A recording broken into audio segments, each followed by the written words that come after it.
In early March 2018, Nguyen visited his girlfriend Chamika at her boarding room, and the two spent time catching up and enjoying each other's company. Their time together turned intimate, and they ended up having sex twice. Later, Nguyen started feeling hungry and suggested they head out to grab some food.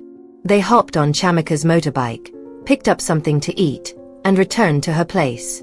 Back at the room, Chamika focused on her coursework, busy typing away on her laptop, while Nguyen took charge of preparing lunch. Once they finished eating, Nguyen couldn't resist and invited Chamika for another round of intimacy. Afterward, Chamika had to head to college, leaving Nguyen to relax in her room for the rest of the day. Hello, and welcome to our channel. Today, we're diving into another shocking and heartbreaking real-life story from around the world. This time, the story takes us to Kilinochchi City, Sri Lanka. It's a deeply sad case about a young woman who was determined to focus on her studies and build a brighter future, but her journey was overshadowed by a toxic relationship with her controlling boyfriend. Despite giving him her all, his jealousy and mistrust consumed their relationship. Small misunderstandings often spiraled into massive arguments, leading to a tragic and horrifying turn of events. What exactly happened in this case? Stick with us as we unpack this story in more detail and explore how things escalated so terribly.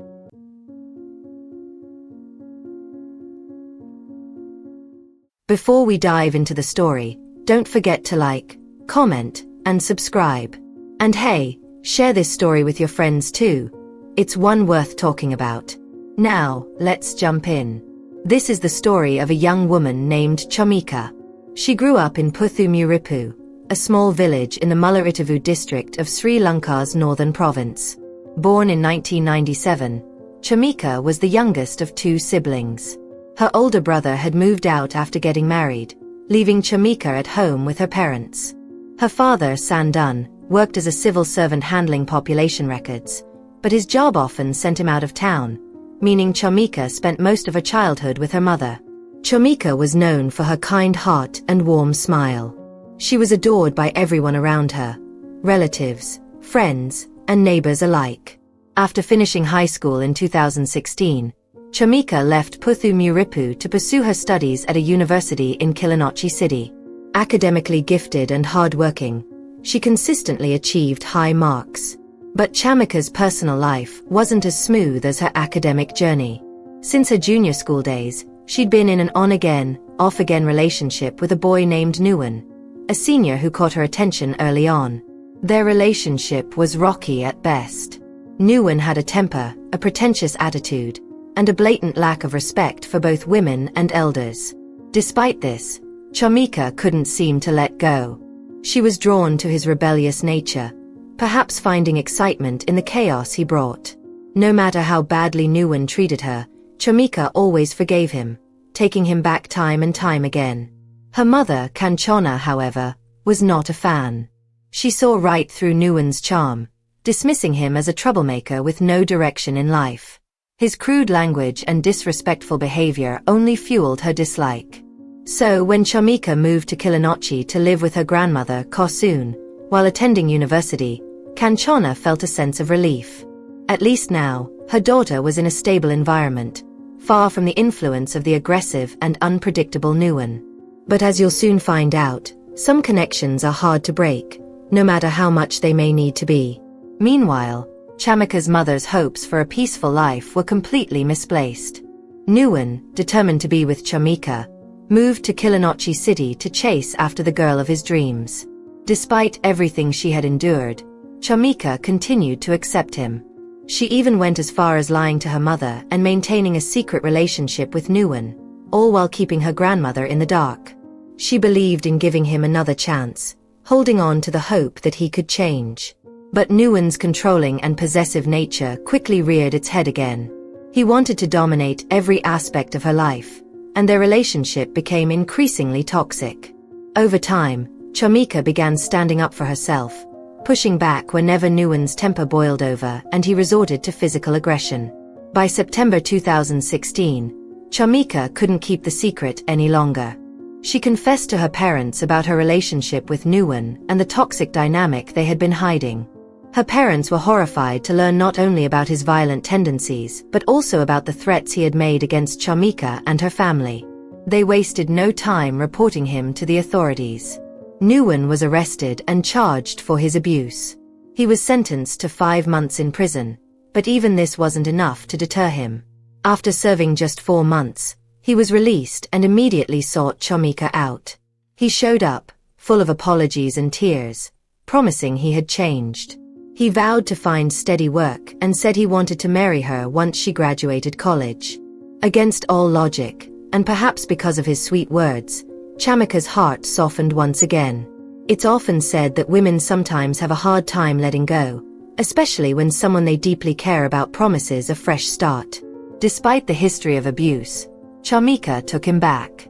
Nguyen, born on August 25, 1996, found a place to stay with a friend in the city and took up various jobs to make ends meet. When construction projects were available, he worked as a laborer. If work was slow, he parked vehicles near ATMs or took on whatever odd jobs came his way. He claimed he was saving every penny, determined to prove himself worthy of Chamika and ready to propose when she completed her studies. Nguyen's determination to work hard managed to win Chamika's heart once again. With a mix of carefully crafted excuses and little white lies, she eventually convinced her family to let her move out of her grandmother's house and live independently. By June 2017, Chamika had settled into a boarding room in a busy neighborhood in Kilinochchi City. Her mother, Kanchana, and her grandmother helped her move, even going as far as collecting the landlord, Mr. Chathura's phone number, to ensure her safety. At first, everything seemed fine. Chamika's new living arrangement was smooth, and her relationship with Nguyen appeared peaceful. Things were going so well that Chamika even confessed to her mother about reconciling with Nguyen.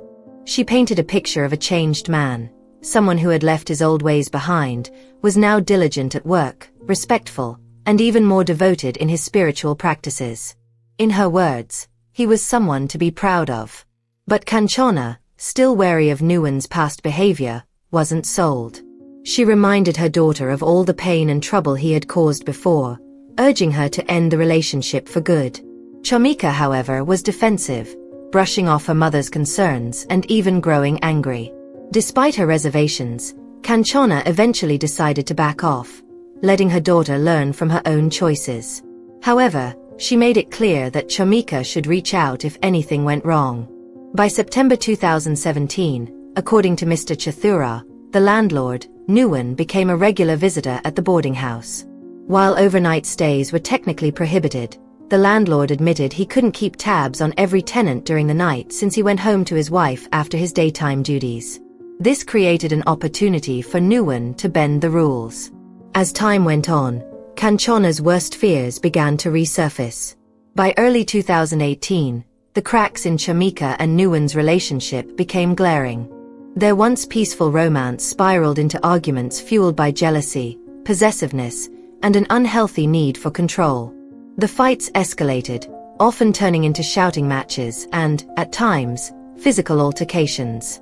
Chamika, perhaps embarrassed by how much she had vouched for Nguyen's change, chose not to tell her family about what was happening.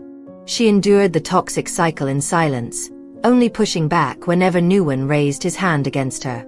The landlord, Mr. Chathura, later revealed that other tenants often complained about the noise coming from Chamika's room. There were loud arguments, crashing sounds, and occasional shouting.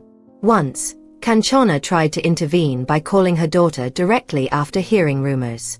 However, Chamika brushed off her mother's concerns, claiming the noise was just dishes falling or the TV being turned up too loud. Her reassurances gave Kanchana some peace of mind, but deep down, she couldn't shake the feeling that her daughter was hiding the truth. Unfortunately, the reality of Chamika's situation was far worse than anyone could have imagined. By early March 2018, Nguyen paid a visit to Chamika at her boarding room. They spent time catching up, reconnecting, and ended up being intimate twice. Later, Nguyen felt hungry, so they hopped on Chamika's motorbike to grab some food. Back at the room, Chamika got busy with her coursework on her laptop, while Nguyen prepared lunch. After eating, Nguyen invited Chamika for another round of intimacy before she left for her college classes, leaving him alone in her room. As the hours passed, Nguyen grew restless and bored. When Chamika returned from campus that afternoon, he suggested they go for a walk. But just as they were about to head out, Chamika's phone buzzed with a WhatsApp message. Nguyen, feeling nosy, grabbed her phone to check the message. It was from one of her college friends, a guy, inviting her to work on a group assignment due the next day. This message sent Nguyen into a rage. He couldn't understand why she needed to leave again after spending all day at college. To him, the idea of a group study in the evening, especially at a male classmate's boarding room, seemed suspicious. Accusations started flying as he jumped to conclusions, convinced that there was something more going on. Chamika tried to reason with him, explaining that the assignment was too complex to handle alone and the deadline was looming. But Nguyen wasn't having it. He grabbed her phone and replied to her friend's message, saying she wouldn't be attending. This infuriated Chamika, who stood her ground and argued back, asserting her independence. The argument quickly escalated, with Nguyen losing his temper and resorting to physical aggression. Chamika fought back, but the situation spiraled out of control. In a fit of rage, Nguyen grabbed a blanket and attacked Chamika, unintentionally taking her life in the process. Realizing what had happened, Nguyen panicked. Overcome with shock and fear, he placed Chamika's lifeless body on the bed, deactivated her phone, locked the boarding room door, and fled to his hometown of Puthu Muripu. Meanwhile, Chamika's absence did not go unnoticed. One of her closest friends, Nadika, grew concerned when she couldn't reach her via WhatsApp or calls. Worried, Nadika went to Chamika's boarding room around 8 p.m. that same evening. Finding the door locked and no signs of Chamika, she assumed her friend was out and left. The next day, Nadika returned to check on her friend around 11 a.m. She noticed Chamika's motorbike still parked in the same spot as the previous night, untouched. Again, she knocked on the door, but there was no response. Feeling uneasy, Nadika left once more, sensing that something wasn't right but unsure of what to do. 2 days after the incident, Chamika's mother, Kanchana, grew increasingly worried. Chamika always made it a habit to inform her mother when she got home from college, but this time there had been no calls or messages. Concerned, Kanchana reached out to the landlord, Mr. Chithura, who said the room was locked and assumed Chamika was at college. Since there were many tenants, he hadn't noticed that her motorbike was still parked in the same spot. Feeling uneasy, Kanchana sent a WhatsApp message to one of Chamika's college friends, Janaka, asking if he had seen her. Janaka revealed that Chamika hadn't shown up for classes in 2 days, which alarmed both of them. He promised to check on her at her boarding house. A few days later, at around 10 a.m. Janaka, along with 2 friends, Lakshan and Janani, went to Chamika's boarding room. They knocked repeatedly, but there was no answer. Then, they noticed a key partially visible through the gap in the window. Using the key, they unlocked the door and opened it slightly, only to be hit by a strong, unpleasant odor. Nervously stepping inside, they discovered Chamika's lifeless body.